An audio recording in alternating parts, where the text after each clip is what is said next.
बिस्मिल्लाहिर्रहमानिर्रहीम। अस्सलाम वालेकुम। यूट्यूब चैनल निखत पकवान पर आप सबको खुश आमदीद। जहाँ रहें खुश रहें आबाद रहें। गर्मी शदीद हो तो कुछ भी खाने को दिल नहीं करता। पका लें, सब्जियां बना लें, जो मर्जी बना लें, लेकिन इतना पेट भर के खाया नहीं जाता।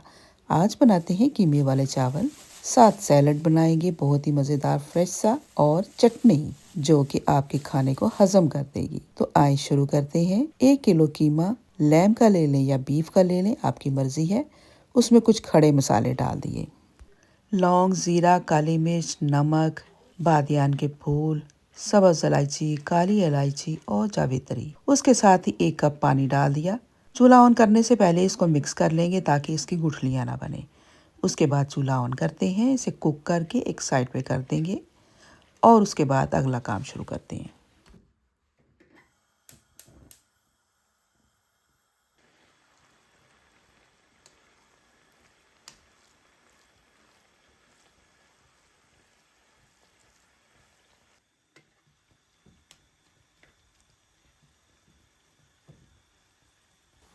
कीमा हमारा कुक हो रहा है और मैंने बासमती चावल के 4 कप भिगो के रख दिए हैं।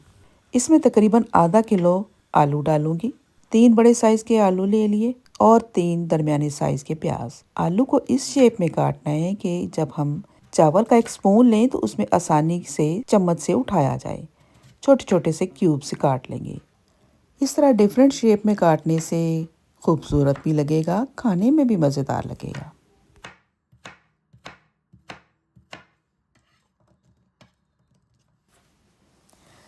चलें जी, आलू और प्याज दोनों काट लिए। अब हम डालते हैं एक बहुत ही ज़बरदस्त इंग्रेडिएंट्स, इमली। ये तकरीबन 150 ग्राम है। इसमें से 100 ग्राम चावलों के लिए रख लूँगी और जो 50 ग्राम है उसको मैं पानी में भिगो के रख दूँगी चटनी के लिए। जो चावलों में डालना है ना, उसको हम सिंगल सिंगल कर लेंगे। जहाँ गुठलियाँ निकलती हैं निकाल देंगे। ये काफ़ी खट्टी भी है और ड्राई भी है। ड्राई ली है ताकि जब हम इसको चावलों में डालें तो इसकी गुठलियाँ वगैरह अलग ना हो जाएं। गुठली अंदर ही रहनी चाहिए, अच्छी लगेगी।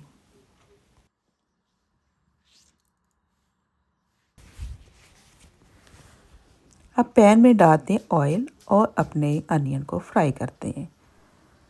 आधा कप के बराबर ऑयल डाला और हल्की आंच पे इनको फ्राई करने के लिए रख दिया। जिस कलर के आपने चावल रखने हैं उसी हिसाब से अनियन को ब्राउन करना है। थोड़ा सा गोल्डन हुआ तो इसमें मैंने डाल दिया अपना जिंजर गार्लिक का पेस्ट, जो कि बहुत पटाखे मारता है। आज मैंने इससे जान ही छुड़ा ली है। अब खुद लाऊंगी और वो पीसूंगी और फिर बनाऊंगी उसका पेस्ट।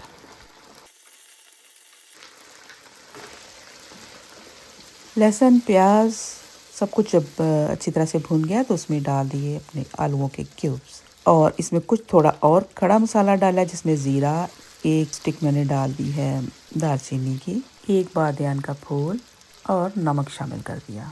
अब इसको थोड़ा सा ही भूनेंगे, ज़्यादा गलने नहीं देना। गल जाएंगे तो फिर चावलों में नज़र नहीं आएंगे। 1 छोटी चमची रेड चिली पाउडर डाल दी। टमाटर कटा हुआ और कटी हुई हरी मिर्चें भी डाल दी।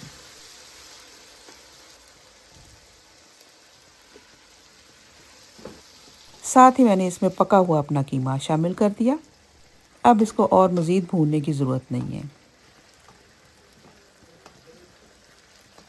4 कप चावल भिगोए थे मैंने, इसमें मैं थोड़ा पानी कम डालूंगी, डबल की बजाय 6 कप पानी के डाल दूंगी।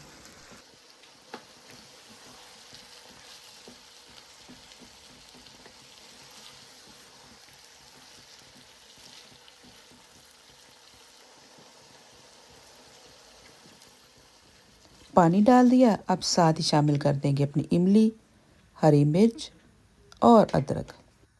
नमक को भी टेस्ट कर लेंगे, ज़्यादा ज़रूरत है तो और डाल देंगे। थोड़ा सा नमक तीखा करना है इसका।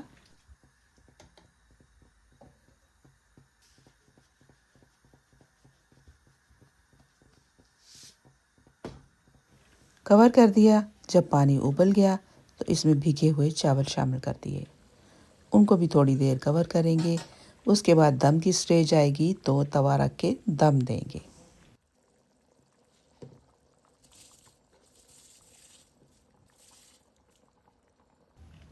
चावल डालने के बाद एक दफ़ा चम्मच के साथ सारा कुछ मिक्स कर देंगे। कीमा, चावल, आलू सब का सब मिक्स हो जाए और इसको कवर कर देंगे।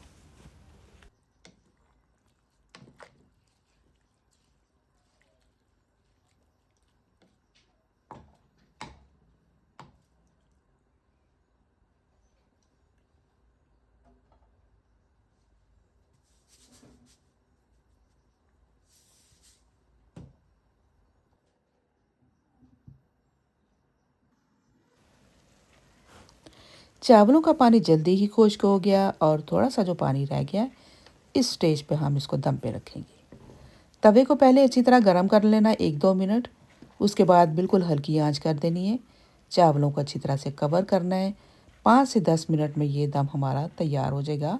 चावल मुकम्मल तौर पे गल जाएंगे। उतनी देर में क्या करते हैं, अपना सैलड और चटनी तैयार करते हैं। आए पे तैयारी करते हैं।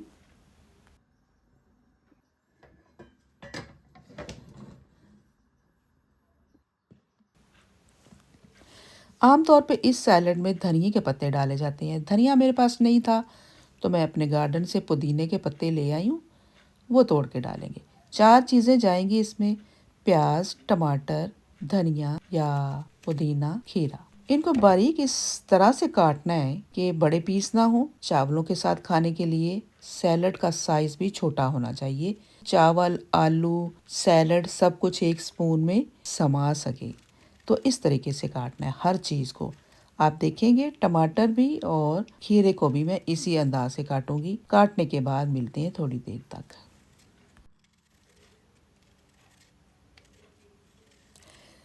बहुत सारी बातें मैंने आपसे पहले भी की हैं। आज भी कुछ थोड़ा सा टाइम बचा है सैलड काटते हुए, तो थोड़ा सा शेयर करती हूँ आपके साथ। यहाँ पर 2 चीज़ों की बहुत आसानी है। कपड़े कोई इस्त्री नहीं करता और दूसरा सफाई रोज़ नहीं करनी पड़ती, क्योंकि यहाँ डस्ट नहीं होती और कपड़े ऐसे होते हैं कि जो कलफ लगे नहीं होते, लॉन वगैरह, कॉटन वगैरह नहीं होते। अगर हों भी, अगर एक मिसाल है गुचड़-मुचड़ जैसे घड़े से निकाले हैं, इस तरह के हों भी अगर, तो यहाँ कोई प्रॉब्लम नहीं है, कोई इस्त्री नहीं करता। बहुत कम हैं लोग इस्त्री करते होंगे, ख़ास करके कोई पार्टीज़ में जा रहे हैं या कोई बहुत बड़ा इवेंट है, वहाँ पर गुच्छू-मुच्छू कपड़े नहीं पहने जा सकते, तब हम इस्त्री कर लेते हैं। मैं बड़ी हैरान थी जब मैं आई, तो मैं तो सारे कपड़े लेके बैठी इस्त्री करने, लेकिन पता चला कि नहीं इस्त्री क्यों करनी, बस इसी तरह चलने दो। और इतना आराम होता है, यकीन करें। कपड़े धोती हूँ, तह लगा के रखती हूँ, चाहे गुचड़ मुचड़ है, पहन के बाहर चले गए, सब लोग ही ऐसे करते हैं, कोई किसी को देखता नहीं है। सुकून है भाई, बड़ा ही सुकून है। एक चीज़ का सुकून नहीं है, बहुत ज़्यादा प्रॉब्लम होती है जब हम पाकिस्तान से आते हैं, और वो है काम वाली। पाकिस्तान की औरतें बड़ी ठाठ से रहती हैं भाई, शहज़ादियाँ बन के रहती हैं। काम वाली बर्तन धो रही है, काम वाली सफाइयाँ कर रही है, कपड़े धो रही है, कुछ के तो खाने भी बनते हैं। यहाँ आके ना सारे बल शल निकल जाते हैं। इतनी देर में सैलड हो गया रेडी। पुदीने को भी मैंने बारीक बारीक काट दिया। इसमें मैंने नमक शामिल नहीं किया। हाफ को मैं फ्रिज में रख लूँगी, जब खाना होगा तब इसमें नमक, काली मिर्च और नींबू का इस्तेमाल करूँगी, और जितना खाना है उसमें शामिल कर देंगे जो बाहर रखा हुआ है, क्योंकि पानी छोड़ देता है तो खिला खिला ज़्यादा अच्छा लगता है। और जी हमारे चावल भी बिल्कुल रेडी हैं। पुलाव की खुशबुएँ उड़ रही हैं, कोई आय हाय हाय हाय। तो जब यूके में शहज़ादियाँ आती हैं ना पाकिस्तान से, तो काम वालियाँ ढूंढने की कोशिश ज़रूर करती हैं, सब करते हैं, मैंने भी की। काम वाली ही नहीं मिलती। और एक मिसाल है, अगर आपको मिल भी गई काम वाली, तो इसकी वेजेस उतनी ही होंगी जितनी एक ऑफिस में बैठने वाले की हैं, या कोई शॉप पे काम करने वाले की हैं, टिल पे काम करने वाले की हैं। यानी कि अगर 10 से 12 पाउंड पर आवर के हिसाब से उन लोगों को मिल रहा है, तो काम वाली भी उतना ही लेती है। तो आहिस्ता आहिस्ता खुद ही काम सारे करने की आदत पड़ जाती है। यहाँ तक कि गार्डन में लॉन मोवर भी खुद ही करना पड़ता है। उसकी वजह क्या, चले आए पहले चटनी बना लेते हैं, फिर बताती हूँ। इमली को मैंने भिगोया हुआ था, ये सब्ज़ और सुर्ख मिर्च पीस के रखी हुई है बगैर नमक डाले फ्रिज में। 2-3 चम्मच वो निकाले, इमली का पानी डाल दिया उसमें और थोड़ा सा तेज सा नमक डाल देना है। भुना हुआ ज़ीरा साबुत हाथों से थोड़ा सा क्रश करके डाल दें। बस चटनी रेडी है। इतनी मज़ेदार थी ना, सिंपल सी चटनी है ये, बिल्कुल हाजमेदार। ये सुर्ख मिर्चें जो है ना, ये इतनी तेज़ नहीं थी, सब्ज़ मिर्चें थोड़ी सी तेज़ थी, तो इनका कम्बिनेशन बड़ा ही ज़बरदस्त था। तो ये चटनी हमारी रेडी हो गई। तो यहाँ खुद काम करने पड़ते हैं, क्योंकि अगर मियाँ बीवी में से एक बंदा जॉब पे जा रहा है ना, तो उसने सुबह 8 बजे या 9 बजे से लेके शाम 5 बजे तक काम करना है, और उसके बाद आता है घर या आती है घर, तो काम घर के करें या आराम करें या नेक्स्ट डे के लिए जॉब की तैयारी करें। तो जो घर में बंदा है, मियाँ है या बीवी है, उसने घर के काम करने हैं।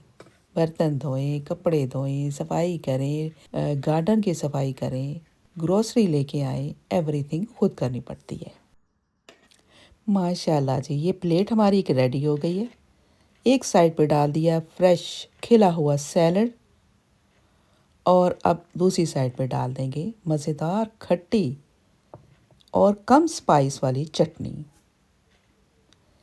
तो ये हमारा बेहतरीन मज़ेदार गर्मियों वाला डिनर रेडी है। तो आप भी प्लान करें, कल यही वाला पुलाव बनाएं, चटनी बनाएं, सैलड बनाएं और इन्जॉय करें। मेरी रेसिपी पसंद आई है तो थम्स अप कर दें, सब्सक्राइब नहीं किया तो कर दें। नेक्स्ट वीडियो इंशाल्लाह इससे भी अच्छी आएगी। वेट करें। शुक्रिया। अल्लाह हाफिज़।